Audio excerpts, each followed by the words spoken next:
Welcome home to USA Global TV and Radio, a place where dreams take flight, with authentic storytelling, diverse perspectives and meaningful conversations, where global stories unite and bridges are built beyond all borders. Discover world-class education, entertainment, hope and inspiration.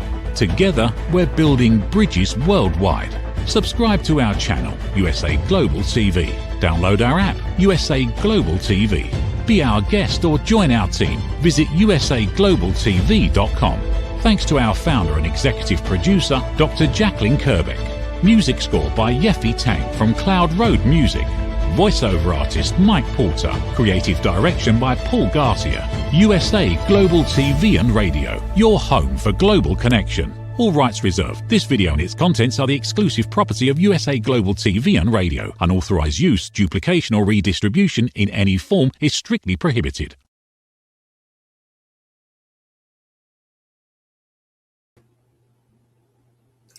Howdy, y'all. Red O'Loughlin here. We're on the Corner Bookstore on the USA Global TV and Radio Network, and I'm honored today to have a friend, a client, and a fellow Vietnam veteran, and you'd be amazed at what this person has done in the last 40, 50 years. I was blown away. Anyway, a real brief introduction about myself. When I'm not doing TV shows, I research. I love to delve into the human body at the cellular level, chemically and biologically. I'll look for cause and effect relationships, but I want to take that information and provide it in presentations like we're doing today, except that the channel is called Talking Heads, not the Corner Bookstore. But I look at what can I do to help people make better decisions. I kind of consider myself an author of decision support manuals for aging, but I'm also a writer, author of several books, and TV host. We do 3 shows here on the USA Global TV and Radio Network. My shows start at 11 o'clock, 12 o'clock, and 1 o'clock Central Time. So today, my guest is Joseph Evans. He is a world-renowned opera singer. He's also a just retired college professor, university professor. So, Joey, please join me up here on stage. Sorry, say that again, please. I said, please join me up here on stage. Yeah, I'm here. Yeah. It can't be the artillery rounds. I know that's too long ago. Well, maybe it could be. I know my hearing is going like crazy here in the last 10 years. Yeah. Well, you and I both, some of our early life in the military, you get hearing damage, shooting guns. It just for you. I was listening to your introduction of me, and I think it's appropriate. My best friend was in an opera with me once where he was in a firing squad and had to shoot me, and it was stage blanks, but they have that paper wad and wax at the end of the shell, and his when he shot me, it blew out and hit me right in the middle of the chest and set my costume on fire. So when I'm supposed to be dying, I'm flapping around like a dead fish. The things that happen to you on stage are unbelievable. I want to say it was Miss Saigon. No, it was a French one. Anyway, they were firing a cannon. I was in New York at a play, and I'm sitting about the 3rd row middle, and they fired this cannon on stage, and I wasn't expecting anything, and all of a sudden this heat wave shot by me. Whoa! Yeah. So your PTSD kicks right in, doesn't it? Oh, it does. It really and truly does. Yeah. But I didn't know Joey 6 months ago. We kind of connected here recently, and he has a book we're going to be talking about here very shortly on the Corner Bookstore. Okay. But it turns out he was in Vietnam. I think a little before I was Army. I was in the Navy, so we kind of shared a little bit of history together there. And then he came out and got into the field of opera. So why don't we talk about that little transition from the military into the world of singing, and then we can go into your college professorship and then into your book, and then I think we'll have you pegged for who you are and what you can do. Okay. Well, as soon as I was released from active duty, I went into a summer stock theater and did musical theater, and then I went back to school, finished my master's, and was teaching in a high school when I went and auditioned for the Houston Grand Opera, and I got hired. Go figure. And a pretty famous lady back in those days named Beverly Sills was in the cast. And the conductor and stage director was Sarah Caldwell. And again, those days, she was called the First Lady of American Opera. Well, she talked me into quitting my job and going up to Boston at that time to start my career. And my wife and I decided I should do just that. So we did, took a huge risk. And it all worked out. It was not stratospheric. I always get amused when writers say something about the meteoric rise. Meteors fall, but anyway, it went pretty well for me. But and I did that for 20-something years, and that overlapped with my teaching career. Later on, when I got into my early 50s, I went into college teaching, but I still was performing all the time there. The big change in the career was that I went from doing principally the romantic lead parts into doing what we call character parts in opera. They're still big roles, they're just not the romantic lead. And it was a logical transition, and I kind of enjoyed that. And then later on, I still sang well into my 70s. I'm 80 now. But I was still working, to mid to late 70s. And so I was kind of fortunate. My career was longer than the average, quite a bit longer than the average. But it helps to be a little bit crazy and just keep going anyway. Then I decided it was time to retire, and I did. And write a book. Yeah. You've been in some interesting opera houses around the world. Why don't you tell us about those? Yeah. Well, like I said, I started in this country, and then later on, the stereotypical thing for American opera singers is to go to Europe first. Well, I didn't. I established my career in the United States, all over the place, and in New York, and San Diego, and Palm Beach, and Houston, and Dallas, and all that, as one does. And later on, I went to Europe and auditioned over there and started working quite a bit in Europe. In fact, I would say the last 12, 15 years of my singing career, I did half the time was in Europe. So I got to sing in Paris and London and Italy and all those, wonderful places. Some of the houses were, they're sort of keystones in your career. If I've sung at La Scala, then I've kind of made that rung of the ladder, and I was fortunate enough to do that. The interesting thing about that is if you've ever been to Italy, it's just kind of wild. They say that a child's first word is not mama, it's strike. So you're always always worried about whether the doors are going to open on time. But I was lucky and had a great time there. So that's the way the career normally goes, and then as you get older, you may change the kinds of roles that you do. It's no different from a movie actor. As you get older, you change the kind of things you do. I just noticed that, George Clooney said he's not going to do the romantic leads anymore. And he's 62, I think, or 3. But it's the same way with a singer. If you can still sing, then you can still, perform, but you have to adjust to the realities of this or the character parts. So that's what I did, and it worked out pretty well. As soon as I retired, I started putting this book together. We're going to talk about it later, and it's. I start out by saying this is a guidebook for people like me who want to get into university teaching, because it's a different approach from the normal academic professor. But I say that this is not intended as some kind of a tell-all. Well, now that I've done it, Red, you and I are going to get together later, because I think it's time for me to write a tell-all. One of the things we had recently, we had a guest on this show recently, I'm going to say 3 months ago, who was an opera singer, retired, but she wrote a book about World War II, and she had a particular focus that she had because she had been to some of the places, and her history intertwined with that, parents and grandparents. I asked her a question about, well, do you speak German or Italian or what? And then she told me, I was flabbergasted. So I asked you the same question when we were working on your book. Yeah. So do you speak Italian? Do you speak German, Russian, whatever? Yeah. I'm still fairly fluent in French. The German, I'm rusty. It's use it or lose it.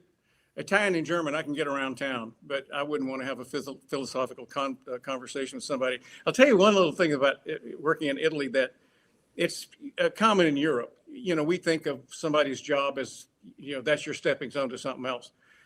We were at a restaurant in Venice, Italy, and the waiter was this very handsome young man, and he came to our table and spoke fluent English, went to another table and spoke fluent Italian, fluent German, fluent French, you know, Spanish, everything. And we were just fascinated with it. Well, he came to our table to, you know, refresh the water glass or something. And one of my colleagues said, "Your languages are incredible. It's just wonderful." And the young man said, "Well, I need it for my profession." The next question was, "Well, what's your profession?" And he said, "I'm a waiter."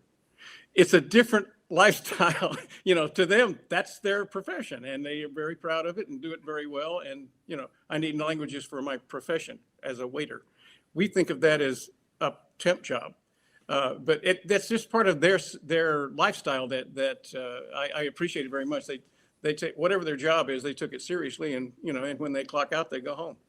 But so the languages, especially when you're working there, it will come to you. And I had language in college, but when you're working in this country that then they speak that language in your rehearsals, you're going to pick it up pretty quick. So you get to be fairly fluent. And I remember once I was in Geneva, Switzerland. They speak French in Geneva. They speak German in Zurich. They speak, you know, they have 5 languages in Switzerland. And a year later, and I just didn't talk very much. I understood what was going on, but I just didn't talk very much. But about a year later, I was in a store in Zurich, actually, and saw a castmate who was French.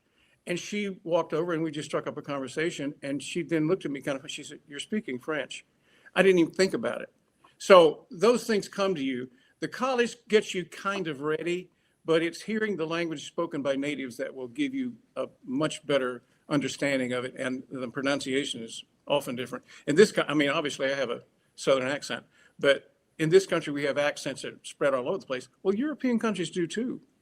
And once you get a little more fluent in the language, you can start hearing their accents because you can figure out where they're from. It's kind of interesting.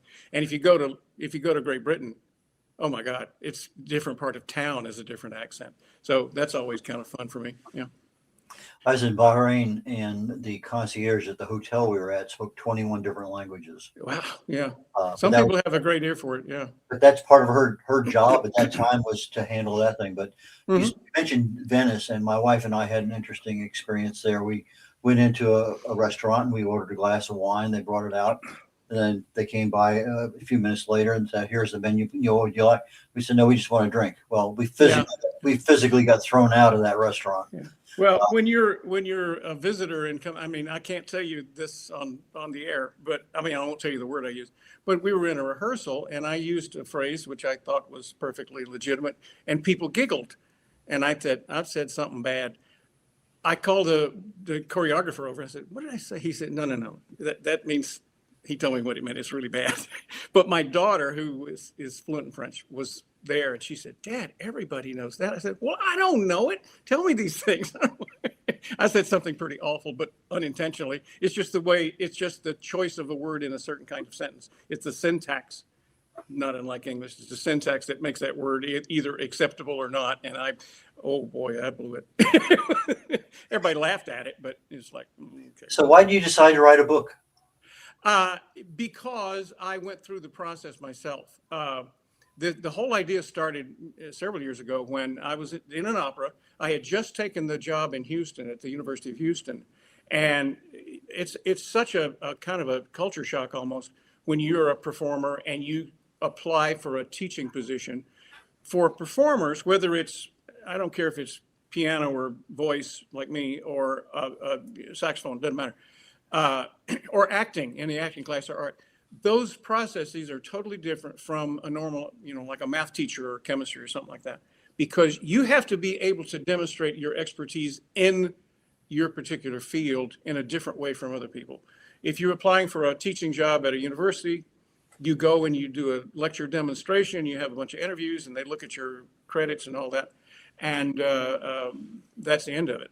You get picked out of ever how many dozens of people are applying. For a performing artist, it's different because on a given day, even you show up, you may or may not have breakfast with somebody who's basically listening to everything you say and writing it down. Then you will have an interview with the head of that area. Then you will have an interview with the dean of the college or the school. And then you'll have an interview with somebody higher up on the university level. But then you will do classes. You will teach individual lessons in your field. Mine was singing. And you're always observed by anywhere from, a dozen to a couple of hundred people. You're always on camera, really.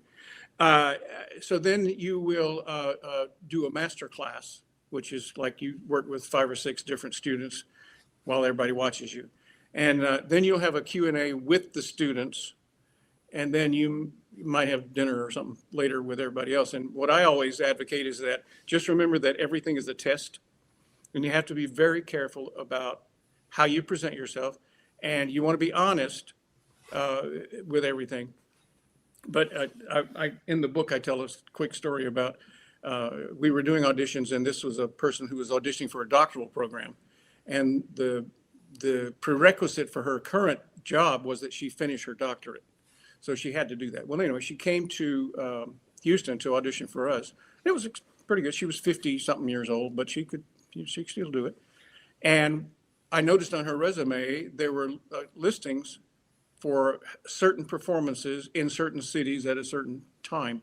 And I said, I noticed you've got some performances here. She said, yeah, I did that in, well, I'll tell you, she said Boston. I said, oh, okay. Well, those particular operas in those particular years, the soprano was Beverly Sills, not this person. And the tenor was, let me think. Oh yeah, me. Don't lie on your resume, just don't. Always be honest with these job applications. But anyway, so you've had this long day of interviews and performances, because you have to sing a recital too, or play a recital, depending on what your instrument is, or do scenes if you're an actor. So that day, or maybe 2 days, stretch over 2 days, you are very busy showing everybody not only what you can do, but what you can teach. And it's exhausting. I make mention in the book that this is some of the most stressful things you will ever face. People think stage fright is a big deal. Nah, not if you're doing it for a while. Know your stuff and put on the shoes and go do it. But this is really a test of your stress. Test of your stress level, performance level. So it's different in that way. Your credentials matter a great deal. And so your resume, you would say a curriculum vitae on, academically, but your resume, mine is probably, 20 pages long now. Now, not then, but you accumulate these things over time. All that is very important, but the key to it is how you communicate certain ideas. Because as a teacher to a performing artist, you're never using a textbook. It's all what you have to offer, and you have to demonstrate that. Now, for a singer, you even have to offer a lot of flexibility, because teaching a tenor like me, I always say I'm not a tenor, I'm a man with a high voice, but teaching a tenor is different from teaching a soprano, a female, you say soprano, alto, tenor, bass, countertenor, whatever. You have to be very specific for their individual needs. There's certain fundamentals are the same. The physical part of it is, your breathing apparatus and all that. Can be the same thing. But there are other factors that involve in a particular person standing in front of you. And you have to demonstrate that in a job interview, that you are flexible and can go from one to the other quickly. In fact, I previously mentioned a master class. Those things, you're going to deal with different voices and different body types and all that, and have to be able to immediately address the needs of those people. So it's quite a different approach. The reason I wrote the book was to address those needs for people who are like me, singing full-time or being an orchestra player full-time, whatever, and you want to get into university teaching. And the book then lays out everything that you will need, yeah, oh, there it is, thank you. Lay out everything you need to prepare you for that. So it is a limited audience, obviously. You're talking about a few thousand people across the country, but it's a need that hadn't been served yet, so I did it. Joey, we're getting ready to go to a break here very shortly, commercial break, probably last about a minute or so. We'll come back. Okay. I know you're in the process of launching this book. We finished it just literally a month or so ago. It wasn't very long Yeah. ago. Yeah. And so we'll get into that part too. So let's go ahead and go to commercial break, and we'll come back and go into a little bit of your marketing aspect of it. Okay. Is it true? Is it kind? Is it necessary? In a world quick to judge, one book dares to reveal the hidden cost of silence. Discover Holy but Harmful: The Silent Sin of Judgment, How Hidden Judgments Destroy Relationships and Damage Lives, by Dr. Jacqueline Kerbeck. The Amazon #1 bestseller that's transforming the way we understand ourselves and the way we see others. Pick up the companion workbook to uncover your own hidden judgments and learn how to break free from them. Available now on Amazon and at fine bookstores worldwide.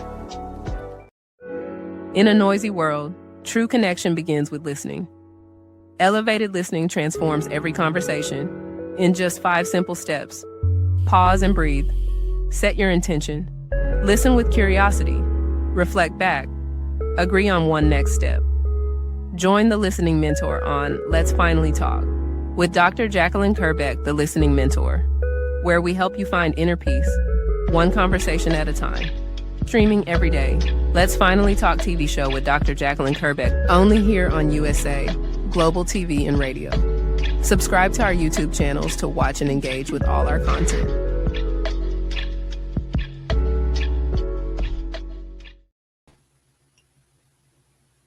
Randall Laughlin here. We're back on the Corner Bookstore on the USA Global TV and Radio Network.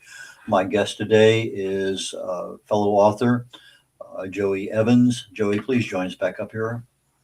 Hi.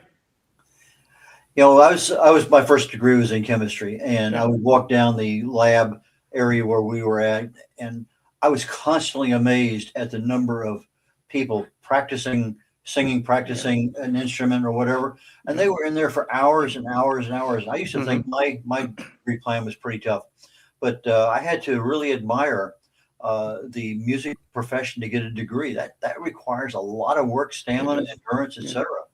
Yeah, it does.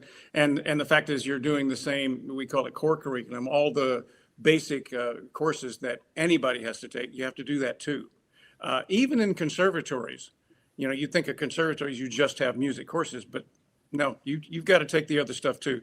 Not as much as a state school or like a university, but even a conservatory is dedicated to that discipline, but they have to have a background in other stuff too. So, you know, an undergraduate in university is going to take all the math and science and history and, you know, everything that everybody has to do as core curriculum. And then you take the specialty courses too, which are quite drastic sometimes. The graduate programs are more specialized. You're really taking the things that you will apply to either a teaching career or a performing career, and sometimes both. But yeah, it's pretty rigorous. The difference between, for example, a pianist or a fiddle player and a singer is that they can practice longer hours without hurting themselves. Singers have to be very careful. There's this little thing here called a larynx, and you can't pump out 6 hours straight. You'll hurt yourself. So it's the physiology of it is quite resilient. You can heal quickly, but avoiding injury in the first place is part of our job as teachers and as singers to protect ourselves. So you won't see many opera singers, especially with late night parties and all that. Pretty conservative lifestyle to take care of yourself. You have like a 30-second video that kind of introduces the book. We can go to that quickly, and then we can talk more about the book. Okay. Introducing The Essential Guidebook for Performers Who Want to Teach, your step-by-step companion to securing a university or conservatory position.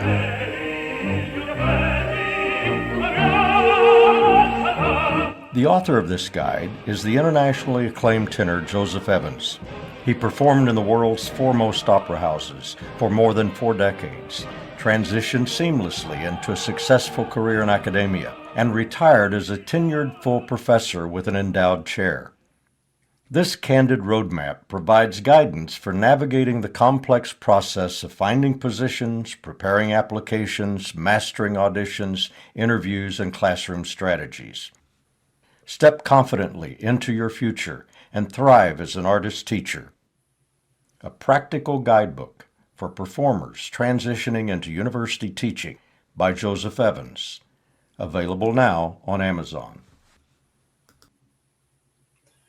Well, that was very well done. I congratulate you on that one. Well, I've got a friend who's an international consultant, and one of his degrees is in media communications, and he knows how to do all that stuff. I don't know how to do it, but he put that together. Yeah. Well, sometimes I work with new authors in writing their book, and sometimes the book is already written, which is in your case. But in the process of formatting a book from 8.5 by 11 on a piece of paper that's in Word into a book that's 6 by 9, things don't always translate well because you have a requirement in that book for certain things to look a certain way. You have a requirement in there for certain sheet music to be readable. Because of the nature of the thing. So what were some of the technical difficulties you had in writing the book? This is a really difficult book to write. Yeah, mostly because you have things that don't appear in other books. There are so many charts and graphs. I'll show you an example of, I don't know if you can see this or not. This is, no, you can't tell. This, see the blue stuff on the side there? That's a spectrogram of my speaking voice right now. Now, if I sang, it would be a lot more of those frequencies. Each one of those things represents a frequency.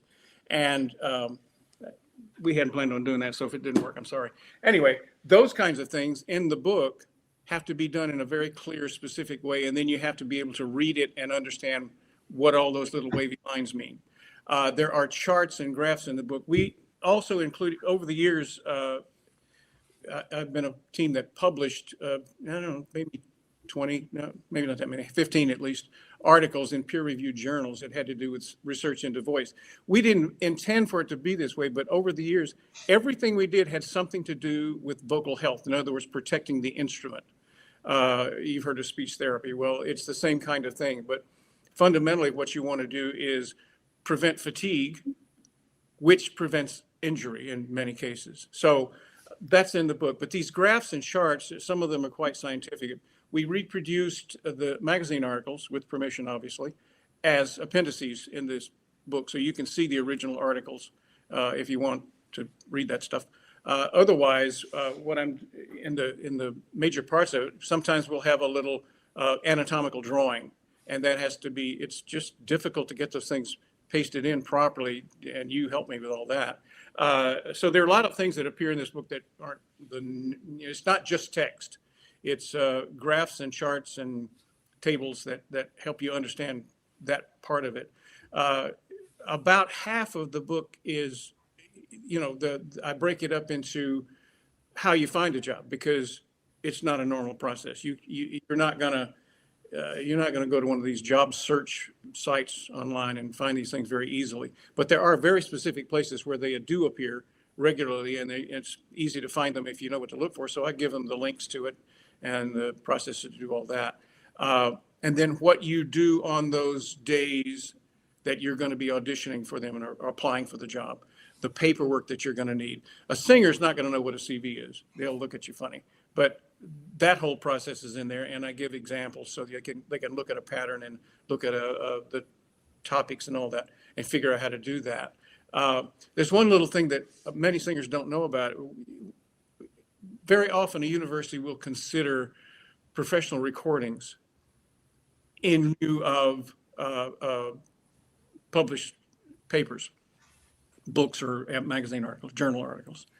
And sometimes singers don't know that they have them, because what has happened over the years is that I've got a bunch of them that are,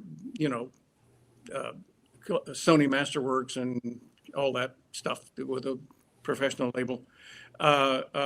And some are from a different source. What has happened over the years is when the copyrights run out of broadcasts, you'll very often on PBS or NPR or something, they will broadcast a performance. After the copyrights are over, those things have been reproduced and sold commercially. So I tell them how to find those things because they're not, you just don't think of that as valid. So fundamentally what I'm doing here is showing people like me, when I got ready to do this, how you find all these things that you didn't know you had to basically validate your career. It's interesting that I was singing, I don't know if you ever heard of La Scala. It's like the premier opera house in Italy. My first job there, I went to the consulate in Houston to get a visa. And they said, well, you have to bring us opera programs to prove that you're really an opera singer. And I said, well, here's the contract. It's signed. Right here. Nope. I had to go back and find the programs for, years and years and years and take them physically in a box to the consulate. I didn't get them back. So yeah, interesting. But traveling internationally, there's always these little roadblocks they're going to put up. Interestingly, I went to China. I went to Beijing. I just went to the consulate in Houston, filled out some papers, and a couple weeks later got it. It was no problem at all. But other places you think would just be, here, you're the opera center of the world. Let me in. Nope, you got to go through a bunch of little hoops you got to jump through. Anyway, in the book, there's a great deal of that about here's what you do and how to do it. Now, I mentioned earlier that, a given singer is going to be in their voice. And, candidly, it's not too hard to teach somebody with a voice like your own. The difficulty gets in with somebody whose voice is different. Like, I'm a tenor, so teaching a soprano is different. And then how do you assign, when I say repertoire, I mean, what kind of songs and roles in opera do you assign to somebody like that? There are 40 pages in this thing of repertoire choices for levels of development, in other words, age and how many years of experience they've had, and literally just the names and composers and how you find all this music that you can then safely assign it. There are books and collections. For example, there's a series of books called the Tenor Beginning Book of Songs, and those are good. But still, when you're dealing with individuals, not everything in a collection is going to be applicable. Everything in my book has been performed successfully by students of that age. In fact, some of these things I just reproduced the recital program, and because one of my students or a colleague students actually did it successfully. So these are things that are practical. That is kind of hard to find some of that stuff. I get into, there's one chapter entitled Stuff I Think You Need to Know. It's pretty informal, but it's like, you're going to face this. How do you handle it? These are things you're going to face. Now, I think the next book I write is going to be more on that level. I have instances in this book where if this happens to you, here's how you might want to respond. I think that could fill a volume because it's stuff you don't even think you're going to face. And you go, oh, how do I handle this? Yeah. And the cool thing is when your upper administration has a problem, may have nothing to do with you directly, but very often I have gotten, the word from the provost office down to the dean of the college, down to the director of the school, down to me. And the instruction was, fix this. You told me a little interesting story about doing an opera in Russian. Yeah. And your Russian linguistic ability was not really that high. Terrible. Well, again, it was La Scala in Italy, and they hired me to do the Prince Gvidon in the Tsar Sultan by Rimsky-Korsakov. And they sent me a score in Italian. So, okay, fine. Well, I learned it in Italian, and my Italian is good enough where I know what I'm talking about. 3 weeks before I was supposed to show up, they sent me the score in Cyrillic. I don't, what? So I went to New York and got a Russian coach to coach me in this language. And I got it. Nobody criticized my diction or anything like that. So I got it. However, the subtleties of the language, I wasn't sure. It's like, I don't know. When I showed up for rehearsals in Italy, the conductor his name was Vladimir Fedoseev, Russian, and he was a dynamo. He was fantastic. Our first rehearsal, you're sitting in a room around the piano with a conductor and a pianist, and you sing through the whole thing before you start staging it. And I thought, man, this is going to be hard. He acted out the roles as he conducted. I'm not kidding. It was like, just watch the guy. I got it. No problem at all, because he acted out the whole thing. I'll tell you a quick one. His wife was there, Mrs. Fedosiv, and she spoke English.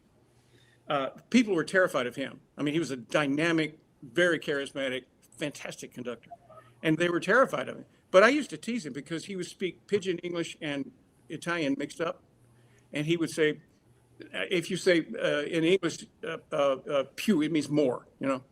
He would say things like, needs more più, more più.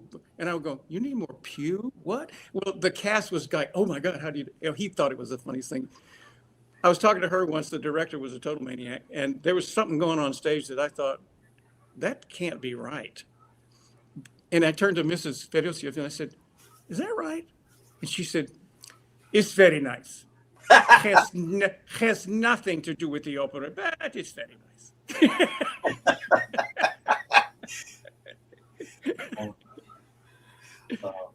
So yeah, that was my experience in Russian. I've since done a couple other things, but yeah, that was my first experience. And for somebody like me that doesn't read Cyrillic, you got to go get help. So Yeah, I used to read Cyrillics well back, long time ago, decades ago, because that was part of the job at the time. Not that I could speak it, but I could at least read it and write it down for what I needed to get done. But you get some countries over there and they'll have the street signs in Cyrillic and in Latin letters, and it's okay. That helps. But anyway, we're getting toward. Well, I'll tell you a quick one on that. My soprano in that opera was Swedish, and fantastic singer. But her Russian was like impeccable. And I said, "Do you speak Russian?" She said, "No." I said, "Well, how'd you learn this?" She said, "I just listened to a record." Okay. We're getting toward the end of the show, and I want to make sure people know how to get your book, how to get in touch with you. So why don't you tell us that? Well, it's on Amazon right now. I'm going to move it to other platforms too, but right now it's on Amazon. If this is terrible, if you type in Joseph Evans, transitioning, it'll take you right to the book. You don't even have to know the UPI or whatever. Joseph Evans, transitioning. It'll take you right there. I'm not transitioning. I'm just who I am. But that tells you how a word in context can mean something else altogether. But anyhow, that's how you can find it. It's right there in a black cover and with my big old name on it. Okay. Do you do any speaking engagements or anything like that? Right. I have a couple of lectures coming up that basically are going to be book launchings at other schools. And, and usually when somebody like me, I'm a professor emeritus, they will ask you to work with students and things like that, which I'll be happy to do. But fundamentally, I'm going to go sell this thing. It's admittedly a limited audience anyway. I'm not trying to do a bestseller. This is for a specific group of people. It may number in a few thousand, but that's about it. Next book will be funnier. So it ought to go pretty well. Joey, thank you so very much for being on the show today. I really and truly appreciate it. In fact, I actually look forward to our next time together. So I'm sure we'll be down the road. Me too. Yep. Thank you so much. So you take care, Senor. I really and truly appreciate your time today. This is Red O'Loughlin, and very shortly we're going to have a show coming up in about 21 minutes called The Wise Ones. And then an hour after that, I have another show called Talking Heads. And today my topic is staying healthy as we age. And in most cases, we don't know what we don't know. That seems to be part of our life. Through awareness, through education, through a lot of things, we gradually accumulate a little bit of knowledge. But sometimes that knowledge is misinformation. We don't know that it's wrong. We just don't know what we don't know. So today I'm going down the same path I've taken the last couple of weeks, where I'm starting to look at, we're transitioning into a new year. What can we do to improve ourselves? Well, today's more of an awareness aspect of it, a little bit of education in there too. But we're going to be looking at, as we age, what can we do incrementally? No major steps up, because the major step just doesn't last. You're really trying to establish a habit of something you can be doing every day. But literally, the things you do every single day are going to add up, accumulate, and at some point in time, 60, 70, 80, 90 years of age, that is you and your health and whatever else is going on. It's just all those things add up. And we have control over everyday aspects of our lives. So That being said, I really and truly appreciate you joining me today, and I look forward to catching you all next week. Take care, y'all. Brett O'Loughlin. Bye. USA Global TV and Radio proudly presents Tracy Cram Perkins, a dementia caregiving survivor teaching how to balance care with peace of mind. #1 resource for dementia caregivers. It's the book Dementia Home Care: How to Prepare Before, During, and After. Over 17,000 copies sold of this must-have guide. And now a testimonial from Tracy Smith. If I was to describe this book to someone who is going through a similar situation, I would underscore how important it is to have some sort of a tool or a guidebook to help you through certain stages. And there's so many, it's such an unknown topic to the average person. And to have this as a reference is essential. It's going to help you get through it personally, as well as help your loved one manage. To learn more, go to TracyCramPerkins.com. Tracy Cram Perkins is an award-winning author. She's also the host of Dementia Home Care television show. Watch it here on USA Global TV and Radio. Thank you, viewers and listeners of USA Global TV and Radio, for joining us today. We're honoured to have your time and attention as part of our global community. At USA Global TV and Radio, we believe in the power of authentic conversations, meaningful connections, and creating a world of possibilities together. Want to be part of something bigger? Join our team of elevated listeners at usaglobaltv.com, a space where your voice matters and your ability to listen transforms relationships. Stay connected with us across all our platforms for thought-provoking discussions, expert insights, and empowering stories. Subscribe to our channels at youtube.com/c/USA Global TV. Follow us on social media and explore the endless opportunities we're creating for growth, learning, and inspiration. Together, we're not just broadcasting, we're building bridges and changing lives one conversation at a time.